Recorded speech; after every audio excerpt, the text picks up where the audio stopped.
मैं अपना कबर्ड साफ़ कर रही हूँ एंड अपने कबर्ड का मतलब है कि मैं मेरा और मेरे हस्बैंड का कपड़ा साफ़ कर रही हूँ and I am just trying to organise things because we have been travelling since a month now and बहुत ज़्यादा बिखर गया है। बट मैं कुछ चीज़ों के बारे में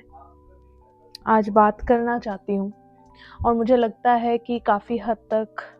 बहुत सारे लोग, बहुत सारे यंगस्टर्स इस चीज़ को लेके परेशान भी है कि एक लाइफ पार्टनर चूज़ करना आज के डेट में कितना ज़्यादा रिस्की हो गया है, कितना ज़्यादा एंग्जाइटी प्रोवोकिंग है, कितना ज़्यादा डिफ़िकल्ट है। एंड ये सिर्फ इस वजह से नहीं कि मुश्किल है किसी से ऐसे मिलना, ऑथेंटिसिटी मिसिंग है, नहीं, ये इस वजह से भी है क्योंकि हम आसपास आए दिन सोशल मीडिया पे, इंटरनेट के एजेस में ये देख रहे हैं कि बहुत सारे लोग, जैसे हमने अतुल सुभाष जी का केस देखा, उसके बाद भी दिल्ली में एक रेस्टोरेंट ओनर थे, उनका केस देखा। आई थिंक बिहार या छत्तीसगढ़ में भी किसी का केस सामने आया था, wherein there has been a lot of people lot of women who are abusing the laws that are to protect women, that are to protect the vulnerable section of the population. And उस law को abuse करते हुए देखते देखते हम कहीं ना कहीं, हमारा जो मेल्स का समाज है कहीं ना कहीं बहुत ज़्यादा घबराया हुआ है अपने लाइफ पार्टनर को चूज़ करने के लिए एंड ये डिसीजन लेना ही नहीं चाहते हो एंड कहीं ना कहीं सोचते हो कि बेटर होगा आपके पेरेंट्स डिसाइड कर लेंगे, बेटर होगा आपके मदर एंड फादर ये डिसीजन ले ले, तो आपके लिए भी ये चीज़, आपको ये डिसाइड करने की ज़रूरत ही नहीं पड़ेगी एंड दिक्कतें नहीं आएंगी क्योंकि वो समझदार है।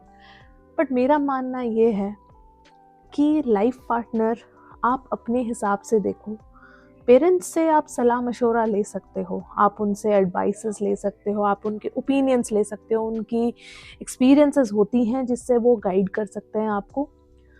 बट दिक्कतें जो होती हैं वो अक्सर इस कारण से होती है क्योंकि जो अरेंज मैरिज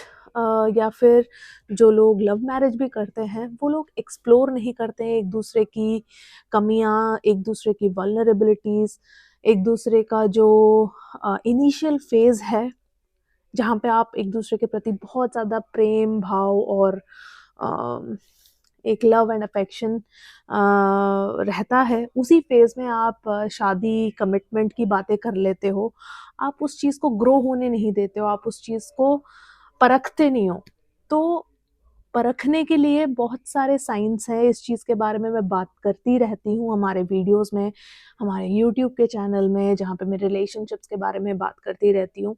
बट जो सबसे बड़ा परखने वाला साइन है वो ये है कि वो अपने पास्ट को लेके कैसे बात करते हैं, चाहे वो लड़की हो लड़का हो, अपने पास्ट को लेके वो किस हिसाब से बात करते हैं और किस हिसाब से वो अपने बारे में बात करते हैं। क्या वो अपने बारे में हमेशा ये सोचते रहते हैं कि आइदर वो कंप्लेन करते रहते हैं, ब्लेम करते रहते हैं कि मैं ये नहीं कर पाई, मैं वो नहीं कर पाई, मेरे पापा ने मुझे अलाउ नहीं किया, मेरे फ्रेंड्स ऐसे हैं। अगर ऐसी कंप्लेंट्स रहती हैं एंड वो बार-बार किसी अपने जानकार को, अपने फ्रेंड्स, फैमिली, रिलेशनशिप्स को ब्लेम करते रहते हैं, अपने एक्स के बारे में बात करते रहते हैं,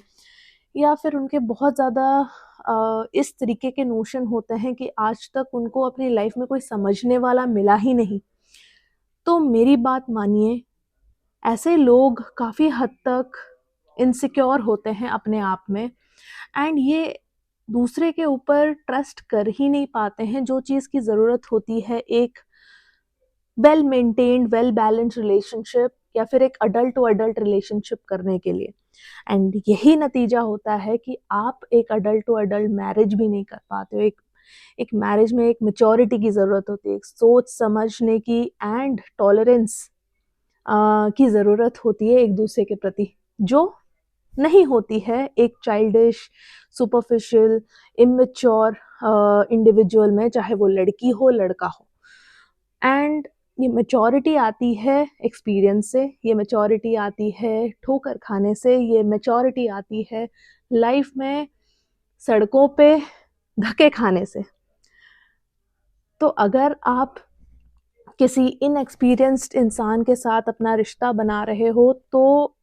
उसमें उस इनएक्सपीरियंस्ड इंसान की पूरी गलती नहीं है आपकी ज़िंदगी बर्बाद करने में। आप ही खुद उस जाल में अपने आप फंसने जा रहे हो। आप अपने पूरे लाइफ को सोच लेते हो इस इमेच्योर इंसान के साथ,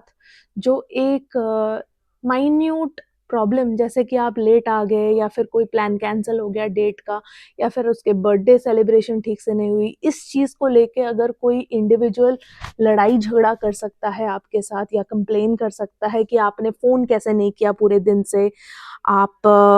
आपने बात कैसे नहीं की मेरे से ठीक से, चाहे आप परेशान हो, आप स्ट्रेस में हो, आपकी नौकरी चली गई हो, उसका कोई दिक्कत नहीं है, आपको उनसे ठीक से बात करना चाहिए।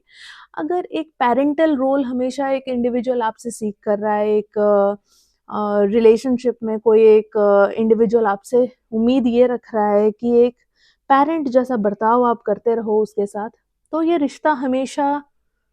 एक इमेच्योरिटी भरा ही रहेगा, क्योंकि